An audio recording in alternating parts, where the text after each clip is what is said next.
குருவின் தினம் ஒரு சுவடுகளில் இன்றைய நாளில் ஒரு பகுப்பாய்வு எடுத்துக்கலாங்க. நம்ம எல்லாம் பண்டிகைனா எப்படி கொண்டாடுறோம்? அந்த பண்டிகைனா என்ன அர்த்தம்? ஒரு வார்த்தையில் ஏன் இதை குறிப்பிட்டாங்க? குருமார்களின் பண்டிகைங்கிறதுக்கான ஒரு திருவிழா அப்படின்ற வார்த்தையும் எதற்காக பயன்படுத்தப்பட்டதுங்க? திருவிழானா என்னங்க?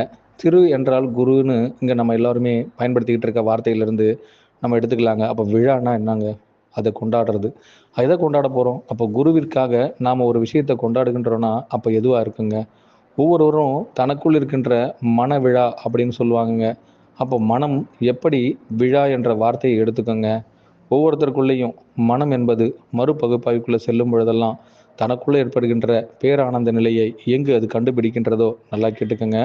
மனமானது தனக்குள்ளே ஒரு மறுபகுப்பாய்வு செய்துங்க. அதனுடைய அதீத பதிப்பாயில் அது எங்கிருந்து தன்னுடைய அதீத ஆனந்தத்தை கண்டுபிடிக்குதோ அந்த இடத்துல மாபெரும் சான்று ஒன்று பதிப்பிக்கப்படுதுங்க. அப்போ அந்த மனம் மகிழ்ச்சி அடைந்து தனக்குள் இருக்கும் அதீத சக்தியுடன் ஆடலும் பாடலுமாய் இணைந்து விடுகிறதுங்க.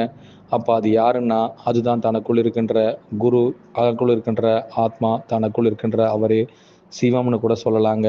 யோகபித்த வரவேற்புடன் யாரெல்லாம் தினம் ஒரு திருவிழா தனக்குள் கொண்டாடப்படுகின்றது இல்லை வகையிலும் அதை ஏற்படுத்தி கொள்கின்றனர் என்பதை இந்த இடத்துல நாங்கள் குறிப்பிடணும்னா தன்னை உணரும் பொழுதெல்லாம் ஒவ்வொரு நொடி பொழுதும் ஒவ்வொருத்தருக்கும் திருவிழா தாங்க. இதை குறிப்பிடறதுக்காகத்தான் தீபாவளி அப்படின்னு கொண்டாடப்படுது, பொங்கல் பண்டிகை அப்படின்னு கொண்டாடப்படுதுங்க.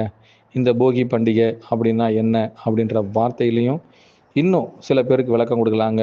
எல்லோருமே தன்னுடைய மனத்தாய்விலிருந்து விலக்கி, அதாவது தனக்குள் இருக்கும் மன கசப்புகளை எரித்துவிட்டு ஆத்ம நேயத்துடன் வாழும் ஒவ்வொருவருக்குள்ளும் எப்பொழுதெல்லாம் தன்னுடைய ஆத்ம பலம் பெறுகின்றதோ அது ஆத்ம இன்பமாய் பெருகி ஒவ்வொருவருக்குள்ளும் பொங்கி எழுகின்றதுங்க. அப்போது முதல் நாள் எது போகிங்கிறதுக்கான விளக்கம், அவர்களுக்குள் மனமும் உடலும் சார்ந்த விஷயங்களை எரித்துவிட்டு ஆத்மம் என்கின்ற முழு ஆகமத்தையும் ஏற்றி எழும்பொழுது அவர்களுக்குள் மறுநாள் பெரும் பொங்கலாக ஏற்படுகின்றங்க. அப்போது மாட்டு பொங்கல் அப்படின்னு ஒரு விஷயத்த சொல்கிறோன்னா தனக்குள் இருக்கின்ற மறு சக்தி எதுங்கிறதுக்கு விலங்கினங்களிடமிருந்து எதை நாம் கற்றுக்கொண்டோமோ அதிலிருந்து மனிதனுள் மாணிக்கமாய் உருவெற்றனால தான் இந்த மாட்டு பெண்களை கொண்டாடிக்கிட்டு இருக்கோங்க. சரிங்க, அடுத்து வருகின்ற காணும் பொங்கல். இது எல்லோராலும் உணரப்படுகின்ற விஷயம், எல்லோருக்கும் கிடைக்கப்படுகின்ற விஷயம்னு அந்த காலத்திலலாம் கூடி ஒவ்வொரு இடத்துலையும் அவங்களே கொண்டாடிக்குவாங்களாங்க. எனக்குள் ஏற்பட்ட பேரானந்தம் தனக்குள் ஏற்பட்ட பேரானந்தம் போல் இவ்வுலகில் இருக்கும் அனைவருக்கும் பெறுகின்றதுங்கிறத ஒவ்வொருவரும் தனக்குள்ளேயே கண்டு கழித்தார்களாங்க.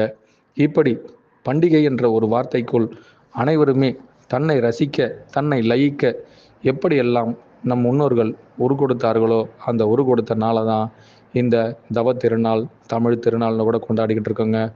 ஆரோக்கியமிக்க ஒவ்வொருவருக்குள்ளும் நான் முழு திருப்பதிகமாய் இருந்து உங்களுள் திருவிழா கொண்டாட்டமாய் பெருக்கெடுத்து ஓடும் வெள்ளம் போல் உங்களுள் பொங்கி எழுகின்றேன். என்றும் பொங்கலோ பொங்கல் என்று குருவின் நாதம் ஒலிக்கட்டும். அனைவருக்கும் குருவே சரணம், குருவடி சரணம், திருவடி போற்றிங்க.